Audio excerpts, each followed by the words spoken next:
ஆபிரகாமின் தேவனும் ஈசாக்கின் தேவனும் யாக்கோபின் தேவனும் நம்முடைய முற்பிதாக்களாகிய தேவனுமாயிருக்கிற அன்பு தெய்வத்தினுடைய நாமத்தினாலே உங்கள் யாவருக்கும் என்னுடைய ஓய்வு நாள் வாழ்த்துக்களை நான் தெரிவித்துக் கொள்கிறேன். ஹாப்பி சாபத்.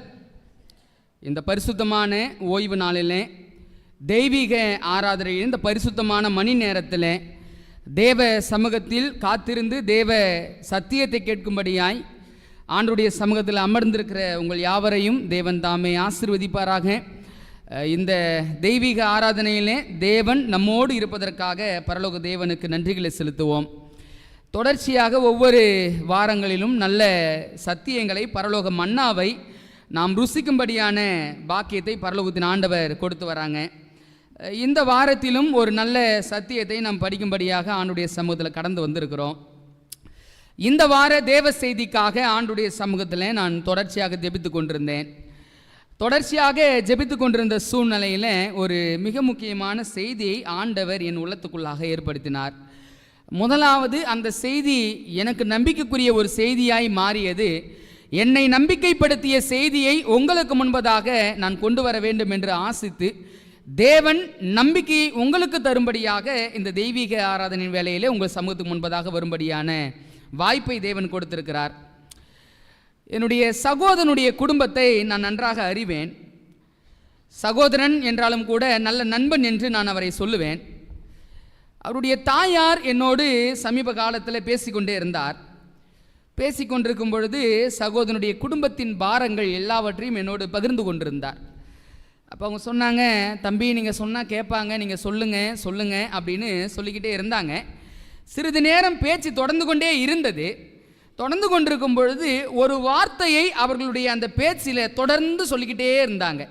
என்ன வார்த்தை அப்படின்னா, எனக்கு எல்லா நம்பிக்கையும் முடிஞ்சிடுச்சு, என் நம்பிக்கையெல்லாம் போயிடுச்சு, எனக்கு ஒரு நம்பிக்கையுமே இல்லை, எனக்கு நம்பிக்கையே கிடையாது அப்படின்னு சொல்லி அந்த வார்த்தைகளை கிட்டத்தட்ட ஒரு 10 முறையாவது என்னோடு பேசும்போது அவங்க பயன்படுத்தியிருப்பாங்க. ஏனென்றால் அந்த குடும்பத்தின் சூழல் நம்பிக்கையற்ற ஒரு சூழலாய் இருந்தது என்பதை அவர்களுடைய பேச்சில் நான் புரிந்து கொண்டேன். அதை தொடர்ச்சியாய் அவர்களோடு நான் பேசி அவர்களுக்காக ஜெபித்து முடித்து நான் கடந்து வந்துட்டேங்க.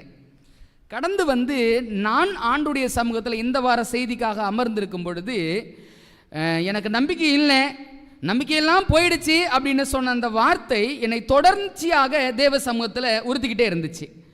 ஆண்டுடைய சமூகத்தில் போய், ஆண்டவரே, இந்த வாரத்தில் நான் தெய்வீக ஆராதனையில் தேவ சமூகத்தில் நிற்க வேண்டியவனாக இருக்கிறேன்ப்பா. என்ன செய்தி ஆண்டவரே திருச்சபைக்கு நான் கொண்டு போகிறது, என்ன சத்தியத்தை ஆண்டவரே பேசணும், எனக்கு நலமாய் தோன்றுகிற எத்தனையோ காரியங்கள் என் நினைவுக்கு வருகிறது அப்பா.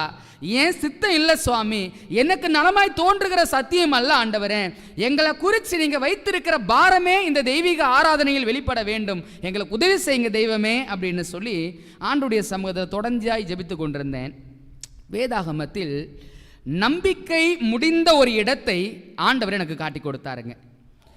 வாழ்க்கையில் இருந்த ஒட்டுமொத்த நம்பிக்கையும் இழந்த ஒரு இடத்தை தேவன் எனக்கு காண்பித்து, அந்த நம்பிக்கை இழந்த அந்த இடத்திலே தேவன் எவ்வாறு நம்பிக்கையை துளிர்க்க பண்ணினார் என்ற ஒரு காரியத்தை என்னால் பார்க்க முடிந்தது.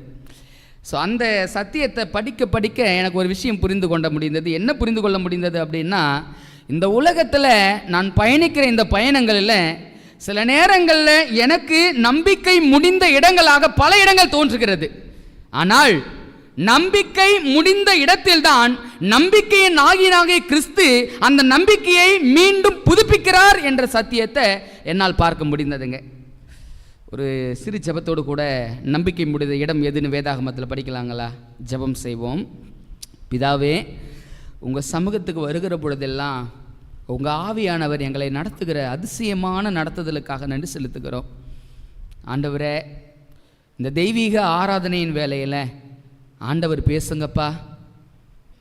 வாழ்க்கையில் நம்பிக்கையில் அந்த பிள்ளைகள் ஒருவேளை அந்த செய்தியை கேட்பாங்க அப்படின்னா, தேவனாகிய கர்த்தர் அடியனுக்கு கொடுத்த அந்த நம்பிக்கையை இந்த செய்தியின் மூலமாய் நம்பிக்கை இழந்திருக்கிற ஒவ்வொரு பிள்ளைகளுக்கும் ஆண்டவர் தரும்படியாய் ஜெபிக்கிறேன்ப்பா.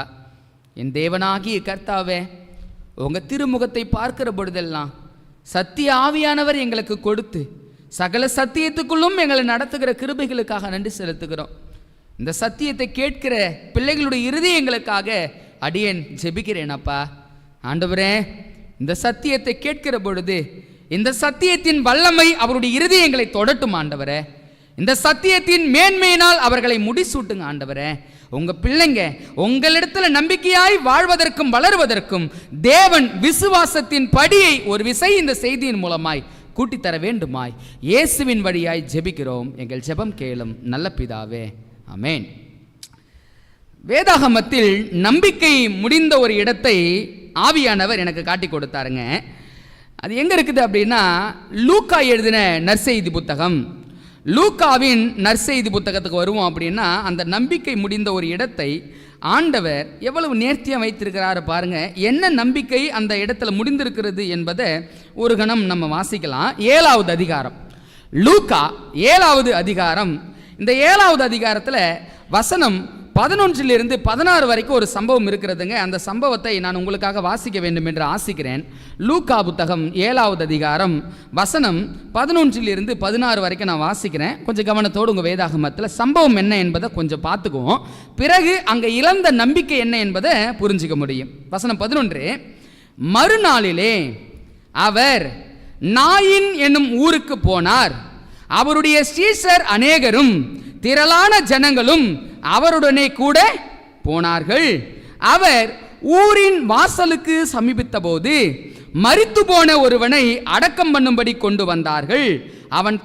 அவன் தன் தாய்க்கு ஒரே மகனாயிருந்தான், அவளோ கைம்பெண்ணாய் இருந்தாள். ஊரில் வெகு ஜனங்கள் அவளுடனே கூட வந்தார்கள். கர்த்தர் அவளை பார்த்து அவள் மேல் மனதுருகி அழாதே என்று சொல்லி கிட்ட வந்து பாடையை தொட்டார். அதை சுமந்தவர்கள் நின்றார்கள். அப்பொழுது அவர், வாலிபனே எழுந்திரு என்று உனக்கு சொல்கிறேன் என்றார். மரித்தவன் எழுந்து உட்கார்ந்து பேசத் தொடங்கினான். அவனை அவன் தாயினிடத்தில் ஒப்புவித்தார். இது தாங்க நம்ம படிக்க போற வேத பகுதி. இந்த சம்பவம் தான் ஒரு மிக முக்கியமான சம்பவம். இந்த சம்பவத்தில் ஒரு ஊர் பேர் கொடுக்கப்படுகிறது. அவர் மறுநாளிலே அப்படின்னு சொல்றாங்க. அந்த அவர் யார் அப்படின்னா, கர்த்தராகிய இயேசு கிறிஸ்து. இயேசு கிறிஸ்து இந்த பூமியில் ஊழியம் செய்த நாட்களில் அவர் கிராமம் கிராமமாய் பட்டினங்கள் தோறும் கடற்கரை ஓரமாய் சென்று அநேகரை இந்த சுவிசேஷத்தின் செய்திக்குள்ளாக அழைத்து வர வேண்டும் என்று சொல்லி அநேகருக்கு சுவிசேஷத்தை பிரசங்கித்தார். பிரசங்கித்ததோடு மாத்திரமல்லாமல் நோயில் இருந்தவர்களையும் பிணியில் இருந்தவர்களையும் வேதனையில் தவித்தவர்களையும் அநேகருக்கு சமாதானத்தை உண்டு பண்ணுகிற வழியையும் கர்த்தராகிய இயேசு கிறிஸ்து தொடர்ச்சியாய் கொடுத்து கொண்டிருந்தாருங்க. அப்படி கொடுத்து கொண்டு இருக்கிற சூழ்நிலையில் இப்போ ஒரு ஊருக்கு வரார். எங்கே வரார் அப்படின்னா, நாயின் அப்படின்னு ஒரு ஊருக்கு வரார். இந்த நாயின் அப்படின்னு ஊர் எங்கே இருக்குது அப்படின்னா, இதுக்கு முன்னாடி உள்ள சம்பவத்தை வாசிப்போம் அப்படின்னா, இயேசு கிறிஸ்து கப்பர்நகூமிலிருந்து நாயின் ஊருக்கு வராரு. கப்பர்நகூமுக்கும் நாயின் என்னும் ஊருக்கும் எவ்வளவு தூரம் அப்படின்னா 20 மைலுக்கும் தூரமான ஒரு தூரம். 20 மைலுக்கு மேலே உள்ள ஒரு தூரம் எங்கே இருக்குது அப்படின்னா, கப்பர்நகூமிலிருந்து நாயின் இருக்கிறது. இந்த நாயின் எனும் ஊர் எந்த இடத்துல அது இருக்கிறது அப்படின்னா, எஸ்தர்லோன் எனும் சமபூமி, ஒரு பெரிய மலை, அந்த மலைக்கு மேலே ஒரு சமபூமி, அதற்கு பேர் என்ன அப்படின்னா எஸ்தர்லோன் அப்படின்னு சொல்கிறாங்க. அந்த எஸ்தர்லோன் எனும் சமபூமியில் தான் எது இருக்குது அப்படின்னா இந்த நாயின் எனும் ஒரு ஊர் இருக்கிறது. இப்போ கர்த்தராகிய இயேசு கிறிஸ்து கப்பர்நகூமில் ஒரு ஊழியத்தை முடித்து அங்கு பிணியாளிகளை சுகப்படுத்தி அநேகர் சமாதானத்தை இழந்து தவிக்கிற பிள்ளைகளுக்கு சமாதானத்தை கொடுத்து கொண்டு அப்படியே வந்துக்கிட்டே இருக்கிறார். அதுதான் வசனம் 11 நம்ம வாசித்தோம். மறுநாளிலே அவர் நாயின் எனும் ஊருக்கு போனார். அவருடைய சீஷர் அநேகரும் திரளான ஜனங்களும் அவருடனே கூட போனார்கள். அப்போ இவர் நாயின் ஊருக்கு வரும்போது இயேசு கிறிஸ்துவோட யார் யாரெல்லாம் வர்றதுங்களா? அவருடைய சீஷர்கள் வராங்க. சீஷரோடு கூட யாரும் வர்றதுங்களா? திரளான ஜனங்கள், பெரும் கூட்டம். ஏன் இந்த பெரும் கூட்டம் இயேசுவை தொடர்ந்து வருகிறது அப்படின்னா, இந்த பெரும் கூட்டம் இயேசுவை பின்தொடர்ந்ததற்கான காரணம் இயேசு செய்கிற அற்புதங்களையும் அடையாளங்களையும் அதிசயங்களையும் ஜனங்கள் பார்த்து அவர்களால் சந்தோஷம் தாங்க முடியல. இவர் எப்படிப்பட்டவரோ என்று சொல்லி அவரை பின்தொடர்ந்து தொடர்ச்சியாய் அவர் பின்னாடி வந்துகிட்டே இருக்கிறாங்க. ஏன்னா போகிற வழிகள் எல்லாம் அவர் அற்புதங்களையும் அடையாளங்களையும் செய்து கொண்டிருக்கிறார் என்ற காரியத்தை நம்ம பார்க்க முடியுதுங்க. இப்போ அந்த கப்பர்நகூமிலிருந்து கிறிஸ்து எங்கே வரார் அப்படின்னா நாயின் அப்படின்னு ஒரு ஊருக்கு வரார். இப்போ நாயினும் ஒரு ஊருக்கு அவர் வந்து கொண்டிருக்கிற சமயத்தில் வேத வாக்கியம் என்ன சொல்லுதுன்னு பாருங்களேன். வசனம் 12 நான் வாசிக்கிறேன். அவர் ஊரின் வாசலுக்கு சமீபித்த போது மரித்து போன ஒருவனை அடக்கம் பண்ணும்படி கொண்டு வந்தார்கள். அவன் தன் தாய்க்கு ஒரே மகனாயிருந்தான், அவளோ கைம்பெண்ணாயிருந்தாள். தமிழுக்கு இருக்கிற ஒரு பெரிய சிறப்பு என்ன அப்படின்னா, மற்ற மொழிகளில் இந்த விதவை தாய்மார்களுக்கு கொச்சையான வார்த்தைகளை தான் பயன்படுத்தியிருப்பாங்க. ஆனால் தமிழனுடைய சாராம்சம் சிறப்பு, அந்த விதவை தாய்க்கு கொடுக்குற ஒரு பேர் என்ன அப்படின்னா கைம்பெண். ஒரு முறை கலைஞர் எல்லாருக்கும் தெரியும் இல்லைங்களா, மறிச்சிட்டார். அவர் விதவைகளுக்கு பேர் கொடுத்தார் அப்படின்னு சொல்லி பார்க்கும்போது கைம்பெண்ணு கொடுத்தாருன்னு சொன்னாங்க. பார்த்தீங்களா, எங்கேருந்து கொடுத்தாருன்னு நினைக்கிறீங்க? அவர் பைபிளில் படித்து தான் அவர் அதை கொடுத்தார். வேதத்தை அவரும் வாசித்தார் என்பதற்கு அடையாளம் தான் அந்த கைம்பெண் என்ற வார்த்தை. அது கலைஞர் உருவாவதற்கு முன்பதாகவே கர்த்தராகிய இயேசு கிறிஸ்து அந்த வார்த்தை என்ன பண்ணியிருக்கிறாரு, கொடுத்திருக்கிறார். இங்க வாசிக்கிறோம், இந்த நாயின் என்னும் ஊர்ல ஒரு விதவை தாய் இருக்கிறாங்க, ஒரு கைம்பெண் தாய் இருக்கிறாங்க.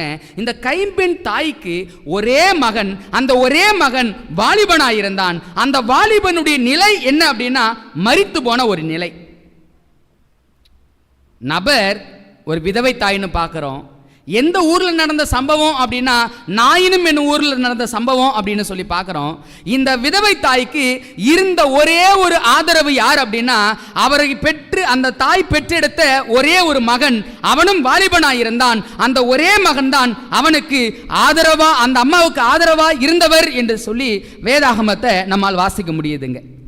இப்போ ஒரு சம்பவம் நடக்குது. அந்த சம்பவம் என்ன அப்படின்னா, இந்த நாயினும் என் ஊரில் ஒரு விதவை தாய் இருக்கிறாங்க. அந்த விதவை தாய்க்கு ஒரே மகன் இருந்தார். இப்போ அந்த மகன் மரித்து விட்டார். இப்போ மரித்து விட்ட நிலையில் இந்த தாயினுடைய சூழ்நிலையை கொஞ்சம் நம்ம என்ன பண்ண வேண்டியதாக இருக்குதுன்னா யோசித்து பார்க்க வேண்டியதாக இருக்கிறது. வேத வசனம் சொல்லுது, அவள் கைம்பெண்ணாய் இருந்தால், அவளுக்கு அவன் ஒரே மகனாய் இருந்தான். இப்போ கைம்பெண் அப்படின்னு வரும்போது அந்த தாய்க்கு யார் இல்லை?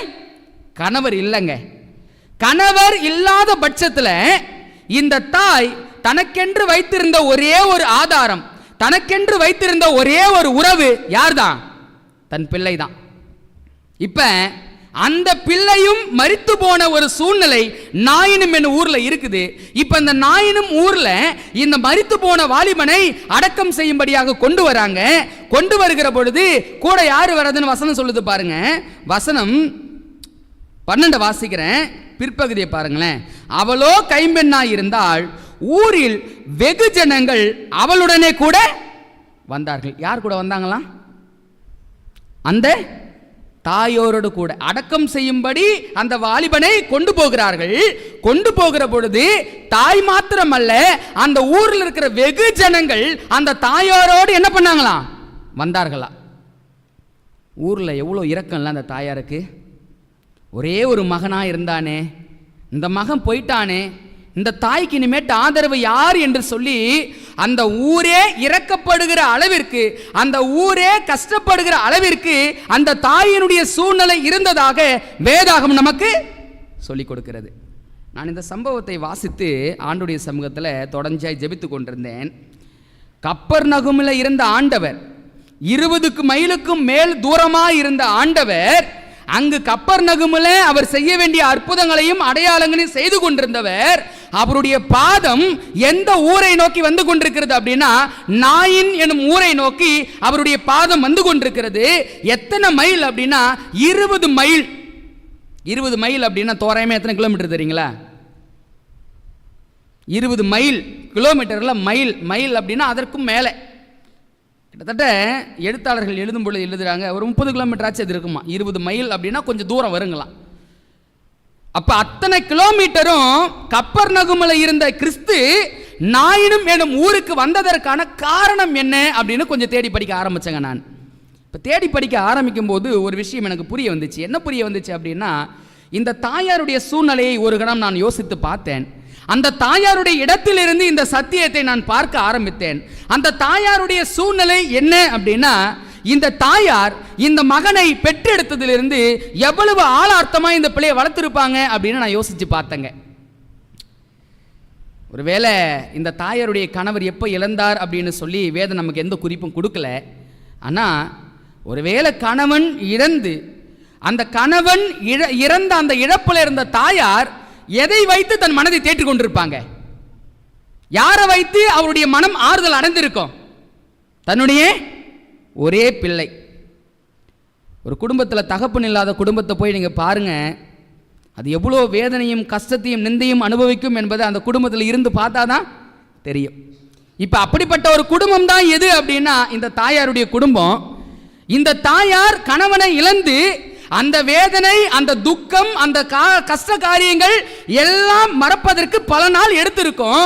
இப்ப அந்த காயங்கள் எல்லாம் இந்த தாயார் எப்படி பார்த்து ஆறுதல் அடைஞ்சிருப்பாங்க அப்படின்னா, என் கணவர் போயிட்டாரு, எனக்குன்னு ஒரு மகன் இருக்கிறான், அந்த மகன் என்னை பார்த்து கொள்வான், அந்த மகன் எனக்கு எல்லாவற்றையும் செய்வான், அந்த மகன் என்னை நல்ல விதமாய் பார்த்து கொள்வான் என்று சொல்லி தன் எதிர்கால நம்பிக்கையெல்லாம் யார் மேல கொண்டு வந்து வச்சிருந்திருப்பாங்க?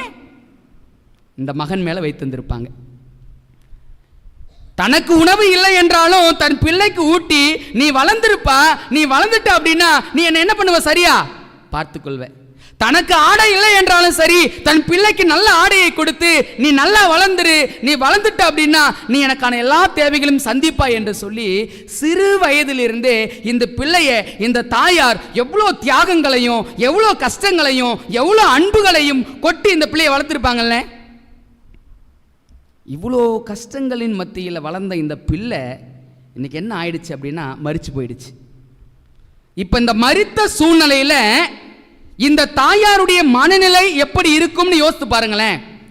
கொரோனா டைம் வந்துச்சு. அந்த கொரோனா நேரத்தில் இதே போல ஒரு சூழ்நிலை நான் இருந்த பகுதியில் நடந்துச்சு. இதே போல ஒரு சூழ்நிலை. அந்த தாயார் அந்த மகன் இறந்து விட்டான் என்ற செய்தி வந்த மாத்திரத்தில் 3 வார்த்தைகளை அவர்கள் கத்தி கூச்சலிட்டு அந்த தெருவில் நின்று அவங்க அழுத அழுகை என் காதில் இன்னும் தொனித்துக் கொண்டிருக்கிறது.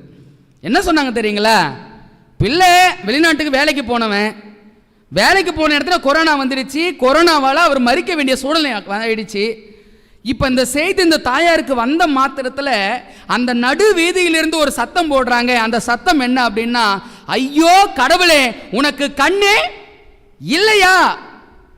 நீ இருக்கிறியா? நீ கல்லா? நீ மரமா? உனக்குன்னு மனசாட்சியே கிடையாதா அப்படின்னு சொல்லி அந்த தாயார் தன் மகனை இழந்த அந்த வருத்தத்தில் தெய்வத்தை பார்த்து கூக்குரலிட்டு முறையிட்ட அந்த சம்பவத்தை நான் பார்த்தும் கேட்டும் இருந்த காரியங்கள் இந்த சம்பவத்தை வாசிக்கும் போது என் உள்ளத்துக்குள்ளாக வந்தது. ஒருவேளை தனக்குன்னு ஆதரவாய் இருந்த ஒரு மகன், தன்னுடைய நம்பிக்கை, தன்னுடைய எதிர்காலம், தனக்காக எல்லாவற்றையும் செய்வான் என்று தன்னை தியாகம் செய்து வளர்த்த பிள்ளைதான் இந்த ஒரே ஒரு மகன். இந்த ஒரு மகனுக்கு இப்ப என்ன நேர்ந்திருக்கிறது அப்படின்னா மரணம் நேர்ந்திருக்கிறது. மரணம் நேர்ந்த மாத்திரத்தில் இந்த தாயாருடைய உள்ளத்துல என்ன கேள்விகள் வந்திருக்குன்னு 2 விஷயம் சொல்லி நீங்க யோசித்து பாருங்க. முதல் விஷயத்தை கேட்டிருப்பாங்க, கடவுளே, என் கணவரை தான் நீ எடுத்துக்கிட்ட, இப்ப யாரையும் எடுத்துக்கிட்ட? என் பிள்ளையும் எடுத்துக்கொண்ட. ஏன் கிறிஸ்துவானவர் 20 மைல் தூரம் அவர் நடந்து வந்தார் என்பதை நான் ஆராய்ந்த போது இந்த விஷயத்தை நான் தெளிவாய் புரிந்து கொண்டேன். கணவர் இழந்த போது தன் மகனை வைத்து ஆறுதலையும் தேர்தலையும் அடைந்த இருதயம் இப்ப மகனையும் இழந்தாச்சு. மகனையும் இழந்த சூழ்நிலையில இந்த தாயாருடைய உள்ளம் வருத்தம், வேதனை அடைந்து தனக்குன்னு இருந்த ஒரே ஒரு ஆதரவு போயிடுச்சே அப்படின்னு சொல்லி இப்ப யாரை நோக்கி அவங்க முறையிடுறாங்க அப்படின்னா தெய்வத்தை நோக்கி முறையிட்டுக்கிட்டே இருக்கிறாங்க. நீங்கள் சிந்திச்சு பாருங்க, ஆதரவாக இருந்த ஒரு மகன் இருக்கிற வரைக்கும் இந்த தாயாரை யாராவது ஒரு பேச்சு பேசியிருந்தாங்களா விட்டுருவான்? அந்த மகன் என்ன செய்வான்? யாரை பார்த்து பேசுகிற, ஏன் தாய்கிட்டையா பேசுகிற அப்படின்னு சொல்லி சீறி போய் நின்றுருக்கிற ஒரு வாய்ப்பு இருந்திருக்கு இல்லைங்களா? தாயார் உடல்நிலை சுகவீனமாக இருக்கிற பொழுது இந்த ஒரே மகன் இருந்திருந்தானா, அம்மா நீ கஷ்டப்படாதம்மா, நீ ரெஸ்ட் எடுமா, நான் வேலையை பார்த்துக்கிறமா அப்படின்னு சொல்றதுக்கான ஒரு மகன் இருந்திருந்தான் அப்படின்னா நலமா இருந்திருக்குல்ல. இன்னைக்கு யோசிச்சு பார்க்குறாங்க இந்த தாயார், நான் ஒருவேளை நாளைக்கு சுகவீனப்பட்டுட்டேன், பலவீனப்பட்டுட்டேன், நான் கஷ்டப்பட்டுட்டேன்னா என்னை கைதூக்க இருந்த ஒரே ஒரு மகன் அவனும் என்னை விட்டு போயிட்டானே அப்படின்னு சொல்லி இந்த தாயாருடைய உள்ளம் வருத்தத்திலும் வேதனையிலும் நிரம்பிக் கொண்டிருக்கிறது. இந்த தாயார் படைத்த இறைவனை நோக்கி முறையிட்டு கொண்டே இருக்கிறாங்க. கடவுளே, உனக்கு என்ன காரியம்? எனக்கு இருந்த ஒரே ஒரு ஆதரவை நீ பறித்து கொண்டியே அப்படின்னு சொல்லி இந்த தாயார் தொடர்ச்சியாக தெய்வத்தினிடம் முறையிட்டுக்கிட்டே இருக்கிறாங்களாம். இந்த வாலிபனை அடக்கம் செய்வதற்காக எல்லா ஏற்பாடுகளையும் செய்துவிட்டு இப்போ அடக்கம் செய்வதற்காக வராங்க. ஒரு எழுத்தாளர் எழுதுகிறார். என்ன எழுதுகிறார் அப்படின்னா, இந்த வாலிபன் மரித்த அந்த மரணத்தின் நிமித்தமாக இந்த தாயார் மனம் உடைந்து அவர்கள் அழுது கொண்டிருந்த சூழ்நிலையில் இவர்களுடைய நிலையை பார்த்து அந்த ஊரே ஓலமிட்டுச்சுங்களாம். அந்த ஊர் அழுத அழுகை பரலோகத்தை அசைக்கிற அளவுக்கு இருந்துச்சுங்களாம். ஏங்க ஊர் அழுதுச்சு? ஏன் ஊர் அழுதுச்சு? யாருக்காக ஒரு ஊர் அழுன்னு நினைக்கிறீங்க?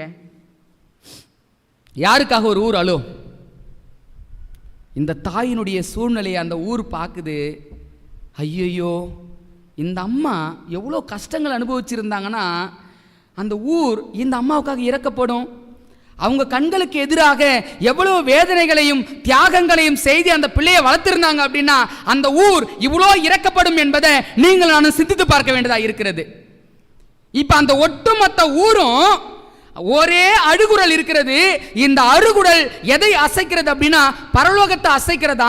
இப்ப இந்த தாயார் அந்த அடக்க ஆராதனையில கடந்து போய்கிட்டு இருக்கிறாங்க. போய்கொண்டிருக்கும் பொழுது ஒரு அடியை எடுத்து வைத்துக் கொண்டே இருக்கிறாங்க. ஒவ்வொரு அடியை எடுத்து வைக்கும் பொழுது இந்த கடவுள் இப்படி இருந்துட்டாரு, இப்படி செய்துட்டாரு, எனக்கு இருந்த ஒரே ஒரு ஆதரவு போயிடுச்சே, நான் என்ன செய்வேன், என் சூழ்நிலைகள் எல்லாம் முடிஞ்சிடுச்சே அப்படின்னு சொல்லி அவங்க ஒவ்வொரு ஸ்டெப்பை எடுத்து வச்சுக்கிட்டே அவங்களுடைய சூழ்நிலை நினைச்சு அழுதுகிட்டே போறாங்க. இவங்களுடைய சூழ்நிலையை பார்க்குற ஊர் ஜனம் ஓன்னு சொல்லி அழுது கொண்டே இருக்குதான். ஏன் அப்படின்னா இந்த தாயாருடைய சூழ்நிலையை பார்த்து இவங்க ஒவ்வொரு ஸ்டெப்பை எடுத்து வச்சு எங்க வராங்க அப்படின்னா அந்த நாயினும் என்னும் ஊரினுடைய அந்த வாசலுக்கு முன்பதாக ஒரு கூட்டம் வந்துகிட்டு இருக்குது. இப்போ ஒரு கூட்டம் எப்படிங்க வருது? அழுகுரலோடு, வேதனையோடு, துக்கத்தோடு ஒரு கூட்டம் நாயினூர் வாசலை நோக்கி வந்து கொண்டிருக்கிறது. இது ஒரு புறம். இப்ப அதுக்கு மறுபுறம் இன்னொரு கூட்டம் வருது. அந்த கூட்டம் எப்படி தெரியுங்களா வருது? ஒரே சந்தோஷம், ஒரே ஆர்ப்பரிப்பு, ஒரே சத்தம், துதி உண்டாய்கொண்டு சத்தத்தை சந்தோஷத்தமாய் உயர்த்தி ஒரு கூட்டம் என்ன பண்ணிக்கிட்டு இருக்குதுன்னா வந்து கொண்டிருக்கிறது. இப்ப இந்த ரெண்டு கூட்டத்தையும் சிந்திச்சு பாருங்க. ஒரு கூட்டம் அழுகையோடு வந்து கொண்டிருக்கிறது, ஒரு கூட்டம் சந்தோஷத்தோடு வந்து கொண்டிருக்கிறது. ஆனால் இந்த அழுகுரலில் ஒரு கூட்டத்தை, அந்த அழுகுரல் கூட்டத்தில் இருக்கிற ஒருவர்களுடைய உதடு அசைந்து கொண்டே இருக்கிறது. அவர்களுடைய பாதம் ஒவ்வொரு படி எடுத்து வைக்கும் போதெல்லாம் ஒரு முறையிடுதல் வந்து கொண்டே இருக்கிறது. அந்த முறையிடுதல் என்ன அப்படின்னா, இந்த கடவுள் இப்படி செஞ்சிட்டாரு, இந்த தெய்வம் இப்படி என் வாழ்க்கையில் பண்ணிட்டாரு, நான் இப்படி ஆயிட்டனே, என் சூழ்நிலை இந்த உலக ஜனங்களுக்கு தெரிந்ததே, என் நிலையை பார்த்து கண்ணீர் வடிக்கிற இந்த ஜனங்கள் உண்டே, என் சூழ்நிலையை பார்த்து கண்ணீர் வடிக்கிற இந்த ஊர் ஜனங்கள் இருக்கிற பொழுது ஏன் இந்த கடவுளுக்கு என் கண்ணீர் தெரியலையா, ஏன் இந்த கடவுளுக்கு என் தியாகம் தெரியலையா, ஏன் இந்த கடவுளுக்கு என் வேதனை புரியலையா அப்படின்னு சொல்லி இங்க ஒரு பாதம் சப ஊர்வலத்தில் மெதுவாய் வந்து கொண்டே இருக்கிறது. ஆனால் எதிர்புறத்தில் ஒரு கூட்டம் வந்துகிட்டு இருக்குது. அந்த கூட்டம் ரொம்ப சந்தோஷத்தோடு மார்பரிப்போடு வந்துகிட்டு இருக்கிற கூட்டம். இப்போ அந்த கூட்டத்திலும் ஒரு பாதங்களை எடுத்து வச்சுக்கிட்டே வரார்.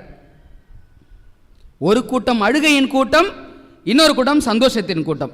இந்த அழுகையின் கூட்டம் எப்படிப்பட்டதா இருக்கிறது அப்படின்னா, தனக்குன்னு இருந்த எல்லா நம்பிக்கையும் முடிந்து நம்பிக்கையற்றவர்களாய், இனிமேல் வாழ்வதற்கு வழி இல்லை, இனிமேல் நடப்பதற்கான வாய்ப்பு இல்லை, இனிமேல் எந்த காரியங்களை செய்வதற்கான சூழ்நிலை இல்லை, எல்லா நம்பிக்கையுமே என்னை விட்டு போயிடுச்சு அப்படின்னு சொல்லி நம்பிக்கையற்ற சூழலுக்குள்ளாக ஒரு பாதம் வந்து கொண்டிருக்கிறது. ஆனால் அதற்கு மறுபுறமாக இன்னொரு கூட்டம் வந்துகிட்டு இருக்குது. அந்த கூட்டத்தில் ஒருவர் சந்தோஷத்தோடும் சமாதானத்தோடும் மக்கள் ஆர்ப்பரித்து வந்து கொண்டிருக்கிற ஒரு கூட்டம் இருக்கிறது. இப்போ இந்த ரெண்டு கூட்டமும் ஒரு இடத்துல வந்து சந்திக்குது. அந்த இடம் எது தெரியுங்களா?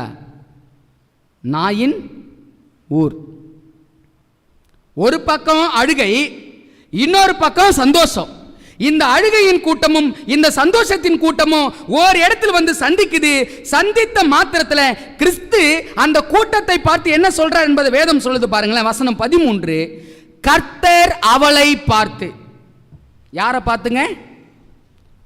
ஏன் அந்த கூட்டத்தில் அந்த தாயாரை பார்த்து கர்த்தர் அவளை பார்த்து, வார்த்தையை கவனிங்க, மனதுருகி அழாதே என்று சொல்லி. இப்ப அந்த தாயாரை பார்க்கிறாரு, பார்த்து அந்த தாயார் இடத்துல ஒரு வார்த்தையை சொல்றாரு. அந்த வார்த்தை என்ன அப்படின்னா, அவளை பார்த்து மனதுருகி அழாதே. அழாதே அப்படின்னா என்னங்க அர்த்தம்? இந்த அம்மா எல்லா நம்பிக்கையும் முடிஞ்சிருச்சு, இதுமேல் நம்புவதற்கான எந்த சூழ்நிலையுமே இல்லை, எல்லா நம்பிக்கையும் கைவிட்டு போயிடுச்சு. நம்பிக்கை முடிந்த இடத்துல இந்த 400 கைம்பெண் தாய் நின்று கொண்டிருக்கிறாங்க. இனிமேல் வருவதற்கோ காரியங்களை செய்வதற்கோ எந்த வாய்ப்புமே இல்லை. எல்லா நம்பிக்கைகளும் அற்றுப்போன ஒரு சூழல் இந்த 400 விதவை தாயினுடைய சூழ்நிலையா இருந்து கொண்டிருக்கிறது.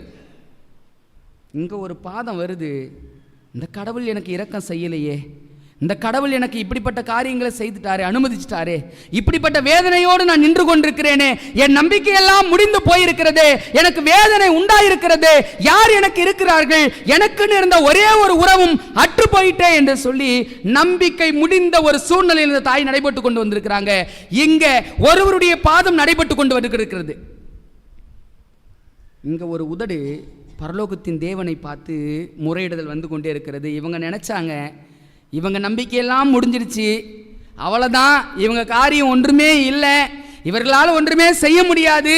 இந்த தாயினுடைய சூழ்நிலை முடிந்து போன சூழ்நிலை, மரித்த ஒரு வாலிபன் எழுந்திருப்பது சாத்தியமோ, இருந்த ஒரே ஒரு நம்பிக்கையும் அற்று போயிற்று, இவர்கள் வாழ்வதற்கான எந்த வழியும் கிடையாது அப்படின்னு சொல்லக்கூடிய அளவில் அங்கே ஒரு பாதை தொடர்ந்து கொண்டே இருந்தது. இப்போ இங்கே ஒரு கூட்டம் சந்தோஷத்தோடு தான் ஆர்ப்பரிப்போடு தான் வருது.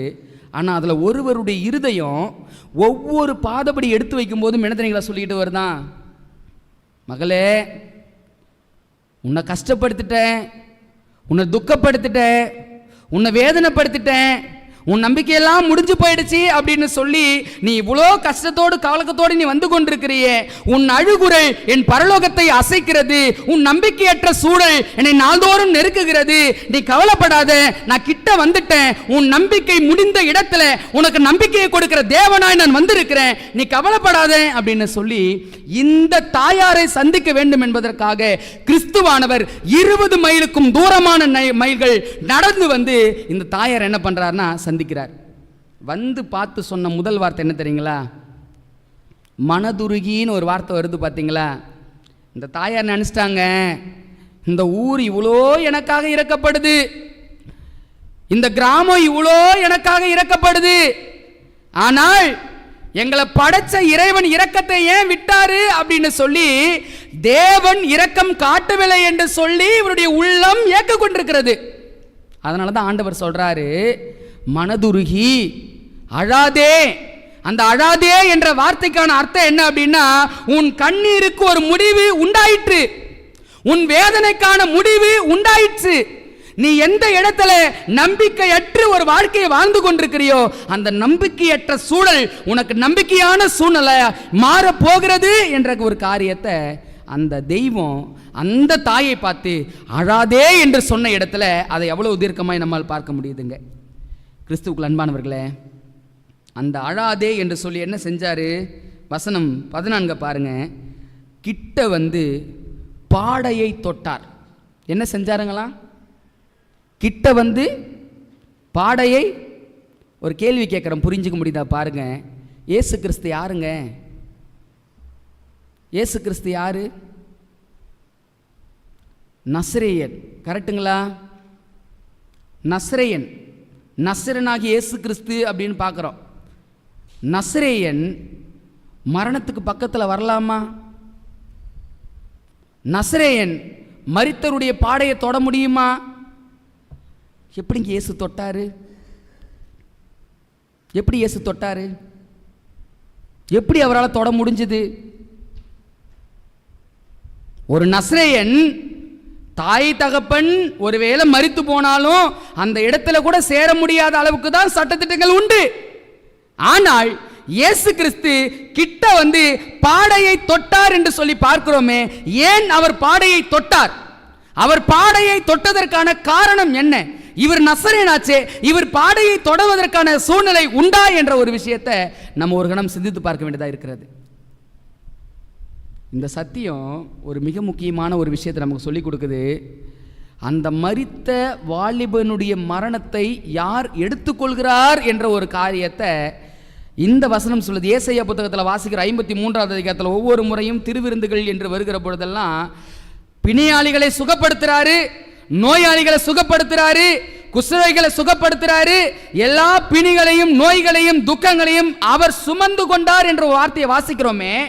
இங்க கிறிஸ்து இந்த வாலிபனுடைய பாடையை தொட்டதில் என்ன விஷயம் நமக்கு வெளிப்படுகிறது அப்படின்னா, அந்த மனிதனுடைய மரணத்தை கிறிஸ்துவானவர் தன் மீது ஏற்றுக்கொண்டு பாவத்தின் சம்பளமாகிய மரணத்தை தன்மேல் விழ பண்ணினார். இந்த தாயாரை பார்த்து சொன்னாரு, அழாதே அப்படின்னு சொன்னதுக்கான அர்த்தம், நீ கவலைப்படாத, உன் வாழ்க்கை நம்பிக்கையற்று போன ஒரு வாழ்க்கையா இருக்குதுன்னு நீ சொல்லி வருத்தப்பட்டுக்கிட்டு இருக்கிற, உன் நம்பிக்கையற்ற சூழல் நம்பிக்கை உள்ள சூழலாய் மாறப்போகிறது. நீங்க சிந்திச்சு பாருங்க இந்த ஒரு காரியத்தை. எந்த நம்பிக்கையுமே கிடையாது அந்த தாயாருக்கு. இருந்த ஒரே ஒரு நம்பிக்கை மகன் மாத்திரம்தான்.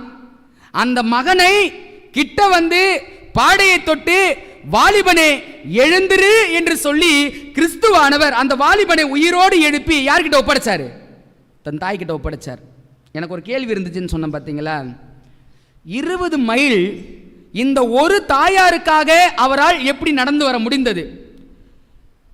20 மைலுக்கும் தூரமான தூரத்தில் இருந்த கப்பம் நகர் பட்டினத்தில் இருந்து இந்த நாயினர் என ஊருக்கு கிறிஸ்து வந்ததற்கான காரணம் என்ன அப்படின்னு சொல்லி நான் கொஞ்சம் தேடி படிக்க ஆரம்பித்தேன். தேடி படிக்க ஆரம்பித்ததில் ஒரு ஆச்சரியமான ஒரு விஷயம் புலப்பட்டது. அந்த ஆச்சரியமான விஷயம் என்ன அப்படின்னா, இந்த தாய் ஒரு ஏழை தாய், இந்த தாய் ஒரு கைம்பெண் தாய். இந்த தாயினுடைய வேதனை மிகவும் பெரியது. இந்த வேதனையை கிறிஸ்துவால் எப்படி புரிஞ்சுக்க முடிந்தது அப்படின்னா, அவரும் இந்த பூமியில் ஒரு ஏழை தாயினுடைய வயிற்றில் பிறந்தவர். அந்த ஏழை தாய் இந்த பிள்ளையை வளர்த்தெடுப்பதற்கு என்னென்ன தியாகங்களை செய்தார்கள், இந்த பிள்ளையை வளர்ப்பதற்கு என்னென்ன பாடுகளை பட்டார்கள் என்பதையெல்லாம் பக்கத்திலிருந்து பார்த்தவர் யாருங்க? கர்த்தராகிய இயேசு கிறிஸ்து. ஆண்டவர் சொல்றார் அந்த தாயை பார்த்து, அம்மா ஏதோ உங்க நம்பிக்கை முடிஞ்சிருச்சு, உங்களுக்கான கை கொடுப்பதற்கான சூழ்நிலை இல்லை, உங்க வாழ்க்கையே முடிஞ்சிருச்சு, இனிமேல் எதுமேல் நடப்பதற்கான சாத்தியம் இல்லை, எல்லா நம்பிக்கை முடிந்து போன ஒரு சூழலுக்குள்ளாக நான் வாழ்ந்து கொண்டிருக்கிறேன் என்று சொல்லி உன் இருதயம் பரலோகத்தை நோக்கி முறையிட்டு கொண்டே இருக்கிறது. உன் உள்ளத்தை அறிந்த தேவன் உனக்காக 20 மைலுக்கு தூரமான தூரம் கடந்து வந்திருக்கிறேன். உன் மனதையும் உன் அங்கலாய்ப்பையும் அறிந்த தேவன் உனக்காக இவ்வளவு தூரம் கடந்து வந்திருக்கிறேன் என்று சொல்லி அந்த தாய், அந்த ஏழை தாயினுடைய மனதை புரிந்து கொண்ட தேவன் அந்த தாய் மனதை புரிந்து கொண்டு அந்த வாலிபனை உயிரோடு எழுப்பி அந்த தாய்கிட்ட ஒப்படைச்சார். இந்த சத்தியத்தை கேட்டுக்கொண்டிருக்கிற உங்களுடைய வாழ்க்கையிலும் என்னுடைய வாழ்க்கையிலும் தேவன் கொடுக்கிற முதல் நம்பிக்கை என்ன தெரியுங்களா? ஒருவேளை இங்கே யாராவது நம்பிக்கையற்ற சூழல்ல வாழ்க்கை நடத்தி கொண்டிருக்கிறோமா? எல்லா நம்பிக்கையும் முடிஞ்சிருச்சு, எனக்கு வாழ்வதற்கான வழி இல்லை, என் பிள்ளைகளுடைய சூழ்நிலை இப்படியா இருக்குது, என் பிள்ளைகளுடைய வாழ்க்கை முறை இப்படியா இருக்குது, என்ன செய்யறதுன்னு ஒன்றும் புரியல, நான் என்ன காரியங்களை நடப்பிக்கிறது எனக்கு தெரியல, என் சூழ்நிலை நம்பிக்கை எல்லாம் முடிந்த ஒரு சூழ்நிலையா இருக்கிறது என்று சொல்லி உங்க இருதயங்களை யாராவது தேவனை நோக்கி முறையிட்டு கொண்டிருப்பீங்க அப்படின்னா, ஆண்டவர் கொடுக்கிற முதல் சத்தியம் என்ன தெரியுங்களா? நாயினூர் விதவை தாயை சந்திக்க 20 மைலுக்கு தூரமாக கடந்து வந்த அன்பு ஆண்டவர் உங்களையும் உங்கள் சூழ்நிலையும் சந்திப்பதற்கு ஆண்டவர் பரலோகத்திலிருந்து இறங்கி வருவது அதிக நிச்சயம் என்ற ஒரு காரியத்தை நம்ம தெளிவாய் புரிந்து கொள்ள வேண்டியதாக இருக்குதுங்க. இன்னைக்கு அநேக தாய் தகப்பனுடைய பாரம் எல்லாம் பிள்ளைகளை குறித்து. ஒரு தாயாரை நான் அறிவேன். அந்த தாயாருக்கு 2 ஆண் பிள்ளைகள். 2 ஆண் பிள்ளைகளும் சிறு வயதிலிருந்து பக்தியோடு பயத்தோடு வளர்க்கப்பட்ட பிள்ளைகள். தகப்பனார் ஒரு பெரிய ஊழியக்காரர். தகப்பனார் பெரிய ஊழியக்காரரு. ஊழியத்தை தேவனுக்காக ஏதாகிலும் சாதிக்க வேண்டும் என்று சொல்லி அநேக நேரங்களில் இல்லறங்களில் அவரை பார்க்கவே முடியாது. எங்கே பார்த்தாலும் வெளியில் ஊழியம் ஊழியம் ஊழியம்னு சொல்லி ஊழியத்துக்கு போய்கிட்டே இருப்பார். பிள்ளைகளை வளர்க்க வேண்டிய பொறுப்பு முழுவதும் யார் இடத்துல வந்தது அப்படின்னா அந்த தாயார் இடத்துல வந்தது. பிள்ளைகளை நல்லா தான் வளர்த்தாங்க. பிள்ளைகள் ஒரு 12ஆம் வகுப்பு முடிகிற வரைக்கும் சூப்பராக வளர்த்தாங்க. நல்ல அறிவிலும் குணத்திலும் பண்பிலும் எல்லா காரியத்திலையும் சூப்பராக வளர்ந்தாங்க. பிள்ளைகளை மேற்படிப்பு படிக்க வைக்க வேண்டும் என்று சொல்லி இந்த தாயாரும் தகப்பனாரும் முடிவு செய்து என்ன பண்ணுறாங்க அப்படின்னா, வெளியில் ஒரு கல்லூரியில் கொண்டு போய் சேர்க்குறாங்க. வெளியில் கல்லூரியில் சேர்க்கிற சூழ்நிலையில் பிள்ளைகள் இங்கு வளர்ந்த அந்த வளர்ப்பிற்கு எதிராக அங்கே ஒரு வாழ்க்கை அவங்க வாழ ஆரம்பிக்கிறாங்க. ஒரு 3 மாதம் போகிறது. இந்த தாய்க்கு ஒரு ஃபோன் வருது. அம்மா, உங்கள் பிள்ளையை கல்லூரி விட்டு டிஸ்மிஸ் பண்ணிட்டோம், நீங்கள் உங்கள் பிள்ளையை ஒழுங்காக கூப்பிட்டு போங்க அப்படின்னு சொல்கிறாங்க. இந்த தாயாருக்கும் தகப்பனாருக்கும் ஒன்றும் புரியலை. என்ன சார் சொல்கிறீங்க, என்ன ஆச்சு, ஏன் என் பிள்ளைங்க அப்படிப்பட்ட பிள்ளைங்க இல்லையே, நீங்கள் என்ன இப்படி சொல்கிறீங்க அப்படின்னு சொல்லி இந்த தாயார் அந்த சாரோடு ஃபோன்லேயே வாக்குவாதம் நடக்குது. அவர் சொல்கிறாரு, ஃபோனெல்லாம் எதுவும் உங்களுக்கு சொல்ல முடியாது, வேணா வந்து நேராக கல்லூரியில் பாருங்கள், உன் பிள்ளையோட இல்லை என்ன தெரியும் அப்படின்ட்டாங்க. இந்த தாய்க்கும் இந்த தகப்பனுக்கும் என்ன பண்ணுறதுனே புரியலை, என்ன செய்கிறதுனே தெரியல. நேராக கல்லூரிக்கு போய் பார்க்குறாங்க. பிள்ளையினுடைய சூழ்நிலை அந்த 3 மாதத்தில் ரொம்ப வித்தியாசமாக மாறிடுச்சு. இங்கே இருக்கும்போது எந்த தீய பழக்கமும் இல்லாத வளர்க்கப்பட்ட அந்த ஆண் பிள்ளை இன்னைக்கு அங்கே போய் பார்க்குறாங்க, கையில் ஊசியோடு இருக்கிறான். பார்த்த மாத்திரத்தில் அந்த தாயாலையும் அந்த தகப்பனாராலையும் தாங்க முடியலை. இப்படி ஆயிடுச்சே அப்படின்னு சொல்லி திரும்ப வீட்டுக்கு கொண்டு வராங்க. வீட்டுக்கு கொண்டு வந்து வீட்டில் அவனை பக்குவப்படுத்தி பேச்சு கொடுத்து எத்தனையோ காரியங்களை செய்கிறாங்க. இடையில வீட்டை விட்டு வெளியேறிடுவாப்ப. மூத்தவன் இப்படி செய்கிறான் அப்படின்னு பார்த்தா வீட்டில் வந்து இருந்த அந்த சூழ்நிலையில் இளையவனுக்கு மூத்தவன் அந்த பழக்கத்தை சொல்லி கொடுத்துட்றான். இப்போ 2 பிள்ளைகளும் வழி மாறியாச்சு. தகப்பனார் பெரிய ஊழியக்காரர், வெளியில் பெரிய ஊழியங்களை செய்து கொண்டிருக்கிறார். இவர் வெளியில் போய் சத்தியத்தை பிரசங்கும் போது சபையில் என்ன தெரியுங்களா சொல்கிறாங்க, முதலாவது உங்கள் வீட்டுக்கு பிரசங்கம் பண்ணுங்க பாஸ்டர், பிறகு எங்கே பிரசங்கம் பண்ணலாம். ஆண்டவர் சமூகத்தில் போய் இந்த ஊழியக்காரன் முழங்கால் போட்டு அழுறாரு, ஆண்டவரே நான் ஊழியத்தை எப்படி ஆகிலும் செய்ய வேண்டும் என்று சொல்லி நான் இவ்வளோ சூழ்நிலைகள் நான் செய்து கொண்டிருக்கிறேனே, நான் என்ன செய்வேன் ஆண்டவரே அப்படின்னு சொல்லி ரொம்ப வருத்தம் மனசில், ரொம்ப பாரம் மனசில், என்ன செய்யறதுனே புரியல. 2 பிள்ளைகளையும் அடின்னு அடிச்சு ரூமுக்குள்ள போட்டு வெளியவே வரக்கூடாது அப்படின்னு சொல்லி அவர்களை பூட்டி விட்டுட்டு தாய் தகப்பன் வெளியே முழங்கால் போட்டு ஜெபம் பண்ணிக்கிட்டே இருப்பாங்களாம். இந்த போல்த பழக்கத்துக்கு அடிமையான இந்த பிள்ளைகளால் வீட்டுக்குள்ளே இருக்க முடியலை. கதவை உடச்சிக்கிட்டு வெளியே வர்ற அளவுக்கு அவங்களுடைய கோபதாபங்கள் அதிகமாயிடுச்சு. தாய் தகப்பன் புரிஞ்சுக்கிட்டாங்க, இனிமேட்டு இந்த பிள்ளைய கண்ட்ரோல் பண்ணவே முடியாது அப்படின்னு சொல்லி அவர்களை விட்டுட்டாங்க. விட்டுட்டு அவங்க செய்ததெல்லாம் ஒன்று தான், உங்கள் ஊழியத்துக்காக அழைக்கப்பட்ட குடும்பம் நாங்கள், உங்கள் ஊழியத்துக்காக அழைக்கப்பட்ட குடும்பம், நாங்கள் ஊழியத்தை இப்படி செய்கிற பொழுது எங்கள் பிள்ளைகள் இப்படி இருக்கிறது எங்கள் மனதுக்கு வேதனையாக இருக்குது ஆண்டவரே, என்ன செய்யறதுன்னு தெரியல ஆண்டவரே அப்படின்னு சொல்லி அவர்கள் தொடர்ந்து ஜெபித்துக்கிட்டே இருந்தாங்க. மூத்த பிள்ளை அந்த போதை பழக்கத்துக்கு ரொம்ப அடிமையாகி மரண தருவாயில் போயிட்டான்.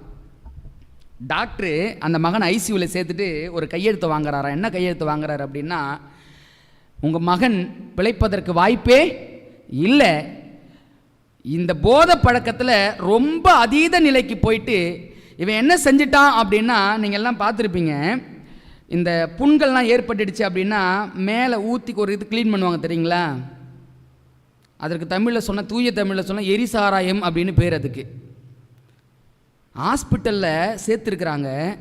அதை நர்ஸ் இவனுக்கு ஒரு காயம் ஏற்பட்டுருக்கிறதுன்னு சொல்லி பக்கத்தில் வச்சுருக்கிறாங்க. என்ன தெரியுங்களா செஞ்சுட்டான்னா, அதை கொண்டு போய் பாத்ரூமில் கட் பண்ணி கலந்து குடிச்சிட்ருக்கிறான். அப்போ நீங்கள் யோசித்து பாருங்கள், அந்த மனிதன் எந்த அளவுக்கு அதுக்கு அடிமைப்பட்டவனாக இருந்திருக்கிறான் அப்படின்னு சிந்திச்சு பாருங்களேன். இப்போ அப்படிப்பட்ட ஒரு சூழ்நிலை இந்த தாயாருக்கு என்ன செய்கிறதுனே புரியலை.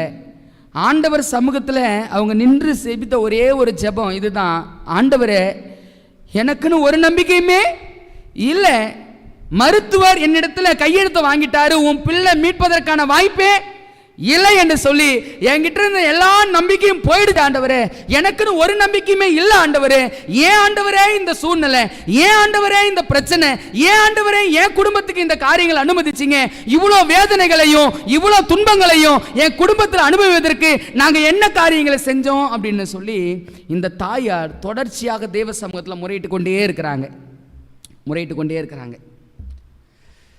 இவங்க ஜெபம் பண்ணிவிட்டு ஒரு நாள் கடந்துருச்சு, 2 நாள் கடந்துருச்சு. டாக்டர் சொல்லிட்டாரு, நீங்கள் செய்ய வேண்டிய ஏற்பாடுகள்லாம் செஞ்சுருங்க, இங்கே நாங்கள் மருத்துவமனையில் வைத்திருப்பது எங்களுக்கு விருப்பம் கிடையாது, நாங்கள் அனுப்பி விட்டுறோம் அப்படின்னு சொல்லிட்டாங்க. இப்போ அந்த தாய்க்கும் அந்த தகப்பனுக்கும் என்ன செய்வதுன்னு புரியலை. கொண்டு போகிறதுக்காக ஊரில் உறவினர் முறையில் எல்லாருக்கும் சொல்லிவிட்டு ஆயத்தப்படுத்த வேண்டிய எல்லா காரியங்களும் செய்திருங்க அப்படின்னு சொல்லி ஒரு வார்த்தையும் பிறப்பதற்கான சூழல் உருவாயிடுச்சு.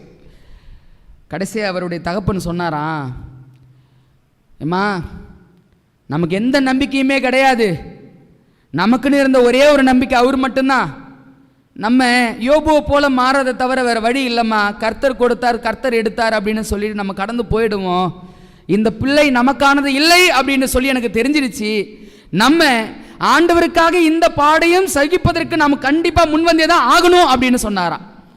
அந்த தாயார் சொன்னாங்களாம், இல்லை இல்லை, நான் நம்புகிற தேவன் எனக்கு நிச்சயமாக ஒரு நம்பிக்கையை கொடுப்பாரு. நான் என் பிள்ளைக்காக ஜெபம் பண்ண போறேன், நீங்க என்னோடு சேர்ந்து ஜெபிப்பீங்க அப்படின்னா கண்டிப்பா பிள்ளைக்கு ஆண்டவர் ஒரு மிக முக்கியமான ஆசீர்வாதத்தை கொடுப்பார் என்று சொல்லி இந்த தாயார் கணவரோடு பேசி நம்பிக்கையே இல்லாத ஒரு சூழ்நிலை ஜெபிக்க ஆரம்பிச்சாங்க. இருவரும் கரங்களை கோர்த்து அந்த மருத்துவமனைக்கு முன்னாடி ஜெபிச்சா யாராவது பார்த்து ஏதாவது நினைப்பாங்க அப்படின்னு சொல்லி மருத்துவமனைக்கு பின்புறமாக இருக்கிற ஒரு குப்பை கிடங்கு உண்டு. அந்த குப்பை கிடங்கு ஓரத்தில் போய் 2 பேரும் கைகளை கோர்த்து ஜெபம் பண்ணுறாங்களாம். ஆண்டவரே, என் பிள்ளைய 12ஆம் வகுப்பு எடுக்கிற வரைக்கும் நாங்கள் ஒழுக்கத்தோடு உங்கள் சத்தியத்தில் தான் வளர்த்தோம். ஆனால் மேற்படிப்புக்கென்று நாங்கள் கொண்டு போய் சேர்த்த இடத்துல என் பிள்ளை இப்படிப்பட்ட ஒரு சூழ்நிலைக்குள்ளே வந்துட்டான். என் பிள்ளையை நாங்கள் அடித்தோம், உதைச்சோம், எத்தனையோ காரியங்களை செய்து பார்த்தோம். ஆனால் என் பிள்ளையை திருத்த முடியல. இன்னைக்கு என் பிள்ளைக்கு இருக்கிற ஒரே ஒரு முடிவு மரணம். அந்த மரணத்திலிருந்து மீட்பது மனிதனால் ஆகாது என்று கைவிடப்பட்டாச்சு ஆண்டவரே. எனக்குன்னு இருக்கிற ஒரே ஒரு நம்பிக்கை நீங்க மட்டும்தான் ஆண்டவரே. அந்த நம்பிக்கையை எங்களுக்கு கொடுங்க ஆண்டவரே அப்படின்னு சொல்லி இருவரும் கரங்களை பிடித்து ஜெபித்தாங்களாம். உறவினர்கள் எல்லாம் வந்து இவங்களை காணோம் தேடிக்கிட்டு இருக்கிறாங்களாம். இவங்க 2 பேரும் அந்த குப்பை கிடங்கு பக்கத்தில் முழங்கால் போட்டு கைகளை கோத்து ஜெபம் பண்ணிக்கிட்டு இருக்கிறாங்களாம். அதில் ஒரு நபர் வந்து பார்த்து அவங்க ஜெபம் பண்ணிக்கிட்டு இருக்கிறாங்க அப்படின்னு சொல்லிட்டு கடந்து போயிட்டாங்களாம். இவங்க அந்த இறுதி நேரத்தில் டாக்டர் முடியாதுன்னு சொல்லி முடிச்சிட்டாரு. ஆனால் இவங்க நம்பிக்கை இவங்க விடலை. தொடர்ச்சியாய் அதற்காக ஜெபித்து கொண்டே இருக்கிறாங்க. ஜெபித்து கொண்டே இருக்கிற சூழ்நிலையில் இவர்கள் அவர்களுடைய அந்த சபையில் உள்ள நபர்களுக்கு போன் அடிச்சு, நீங்க செய்ய வேண்டியது ஒரே ஒரு காரியம், என் பிள்ளைக்கு ஆண்டவர் ஜீவனை திருப்பி கொடுக்கணும் அப்படின்னா நீங்க எல்லாம் ஜெபம் மாத்திரம் பண்ணுங்க, அது போதும் அப்படின்னு சொல்லி எல்லாரையும் ஜெபிக்க சொன்னாங்களாம். இவங்களும் ஜெபம் பண்ண ஆரம்பிச்சிருக்கிறாங்க. சாயங்காலம் கரெக்டாக ஒரு 6:30 மணி அளவில் ஒரு ஃபோன். டாக்டர் கூப்பிட்றாரு, பாஸ்டர் எங்கே இருக்கிறீங்க? சார் இங்கே உட்காந்துட்டு இருக்கிறேன் சார், கொஞ்சம் வாங்க, சீக்கிரமாக நீங்கள் ரூமுக்கு வாங்க அப்படின்னு சொல்லி கூப்பிட்றாங்க. போன உடனே ஒரு விஷயத்தை சொல்கிறாங்க, உங்கள் மகனுக்கு கொஞ்சம் இம்ப்ரூவ்மெண்ட் இருக்குது, ஒரு விஷயம் செய்யுங்க, நாங்கள் வேறொரு மருத்துவமனைக்கு அனுப்பி விடுறோம், நீங்கள் அங்கே போங்க, கண்டிப்பாக இந்த இம்ப்ரூவ்மெண்ட்டை மேல் நோக்கி வருவதற்கு தேவன் உதவி செய்வார். ஏன்னா அந்த டாக்டரும் ஒரு கடவுள் நம்பிக்கை உள்ளவர். இப்போ அந்த தாயார் விடாமல், நீங்கள் கொண்டு போங்க, என் பிள்ளைக்காக நான் முழங்கால் போட்டு நான் ஜெபம் பண்ண போகிறேன், என் பிள்ளையினுடைய வாழ்க்கை முடிஞ்சு போச்சு, என் பிள்ளைக்கு வாழ்க்கையே இல்லை அப்படின்னு சொல்லக்கூடிய ஒரு சூழ்நிலை ஆயிடுச்சு, என் பிள்ளைக்காக நான் என் தெய்வத்துக்கிட்ட முறையிடுறேன், என்னை கைவிடாத கர்த்தர் ஒருவர் உண்டு, என்னை கைவிடாத கண்மலை ஒருவர் உண்டு, அவரிடத்துல என் முறையிடுதலை நான் நிறுத்த போவதில்லை அப்படின்னு சொல்லி நீங்கள் கொண்டு போங்க, என் பிள்ளை எங்கே வேணாலும் என் கர்த்தர் என் பிள்ளையை மீட்டு தருவார் என்று சொல்லி தொடர்ந்து ஜெபம் பண்ணிக்கிட்டே இருந்தாங்களாம். கர்த்தருடைய பெரிதான கிருபையினால் மகன் உயிர் பிழைச்சிட்டான். உயிர் பிழைச்சவன் அடிமைப்பட்டான் பாருங்க ஒரு பழக்கம். அந்த பழக்கத்தை விட முடியல. அப்பா அம்மா காலில் விழுந்து கேட்குறான்னா, இது இல்லைன்னா நான் செத்து போயிடுவோம்மா, எனக்கு நீங்களே எப்படியாவது வாங்கி கொடுத்து ஒன்றும் இல்லை பண்ணுங்க, என்னை எப்படியாவது விஷம் கொடுத்து என்ன பண்ணிடுங்க, சாகடிச்சிருங்க, இனிமேலும் நான் நிந்தையாய் உங்களுக்கு இருப்பது எனக்கு விருப்பம் இல்லை, என்னை கொன்றுங்க அப்படின்னு சொல்லி அந்த தாய் தகப்பனுடைய காலில் விழுந்து அள்ளறான். என்ன செய்ய முடியும் தாய் தகப்பன்? அந்த தாயார் பாருங்க, அந்த மகனுக்காக தொடர்ந்து உபவாசம் இருந்து ஜெபம் பண்ணிக்கிட்டே இருக்கிறாங்க. ஜெபம் 1 நாள் 2 நாள் இல்லைங்க, 3 வருட ஜெபம். நான் கேட்டேன், அவங்க வீட்டுக்கு ஒரு நாள் போயிருந்தேன், இரவு உணவு எனக்கு ஆயத்தப்படுத்தினாங்க. நான் கேட்டேன், அம்மா நீங்கள் சாப்பிட்லையா அப்படின்னு கேட்டேன். அவங்க சொன்னாங்க, இல்லைப்பா, நான் என் பிள்ளைக்காக 1 வேளை உணவு தான் நான் டெய்லியும் சாப்பிட்றேன், 2 வேளை நான் உபவாசம் இருக்கிறேன். ஏம்மா உபவாசம் இருக்கிறீங்க? என் பிள்ளையினுடைய சூழ்நிலையெல்லாம் உனக்கு தெரியும், என் பிள்ளை முழுமையாய் விடுதலை அடையணும் அப்படின்னா நான் ஆண்டவர் சமூகத்தில் நான் நிற்கிறேன். நம்பிக்கையே இல்லாத ஒரு சூழ்நிலையில் நம்பிக்கை கொடுத்த என் தெய்வம் என் பிள்ளையை மீண்டும் மீட்டெடுத்து எனக்கு கொடுப்பார் என்ற நம்பிக்கை எனக்கு உண்டு அப்படின்னு சொல்லி அந்த தாயார் தொடர்ச்சியாக 3 வருடம் 1 வேளை உணவு மாத்திரை எடுத்து 2 வேளை உபவாசம் செய்தாங்க. எனக்கு பெரிய சந்தோஷம். அந்த நபரை போன மாதத்தில் சந்திக்கிற வாய்ப்பு கிடைச்சிச்சு. நான் பார்க்குறேன் அந்த ஊழியக்காரனை, இன்றைக்கி அவன் ஊழியக்காரனை ஆயிட்டான். அந்த ஊழியக்காரனை நான் பார்க்குறேன், அவ்வளோ சந்தோஷம். நான் நின்று பார்க்குறேன், நம்பிக்கை முடிந்த ஒரு நபர், வாழ்வதற்கு வாழ்க்கையே இல்லாத ஒரு சூழ்நிலை, எல்லாராலும் கைவிடப்பட்ட காரியம், எல்லா நம்பிக்கையும் இழந்த ஒரு சூழ்நிலை அவனுடைய குடும்பத்துக்கு இருந்தாலும் கர்த்தர் அந்த தாயினுடைய மன்றாட்டுதலையும் அந்த விருப்பத்தையும் அவர் அறிந்தபடியினால அந்த பிள்ளையை மீண்டுமாக எடுத்து கையில் கொடுத்தாரு. கர்த்தருடைய பெரிதான கிருபையினால 2 பிள்ளைங்களும் ஊழியக்காரங்க. இன்னைக்கு ஒருத்தன் வெளிநாட்டில் இருக்கிறான், ஒருத்தன் இங்கே இருக்கிறான், நல்ல ஊழியக்காரனாக மாறிட்டான். நான் யோசித்து பார்க்குறேன், இவ்வளோ காரியங்களை செய்வதற்கான சூழல் தேவன் அந்த தாயாருடைய ஜெபத்திற்கு இருக்கும் அப்படின்னா, நாயினூர் விதவை தாய்க்காக 20 மைல் தூரம் இயேசுவால் நடந்து வர முடிந்தது அப்படின்னா, உங்களுடைய மன குமுறலுக்காகவும் என்னுடைய மன அழுதலுக்காகவும் ஆண்டவர் இறங்கி வந்து நமக்கு உதவி செய்வது எவ்வளவு பெரிய காரியம் இல்லை? யாராவது இன்னைக்கு நம்பிக்கை இல்லாதவர்களா வாழ்க்கை நடத்தி கொண்டிருக்கிறீங்களா? ஆண்டவர் சொல்றாரு, நம்பிக்கை இல்லாத நீங்கள் நானும் வாழ்ந்து கொண்டிருப்போம் அப்படின்னா உங்களுக்கும் எனக்கு நம்பிக்கை கொடுப்பதற்காக தான் பரலோகத்தை விட இறங்கி வந்தார்.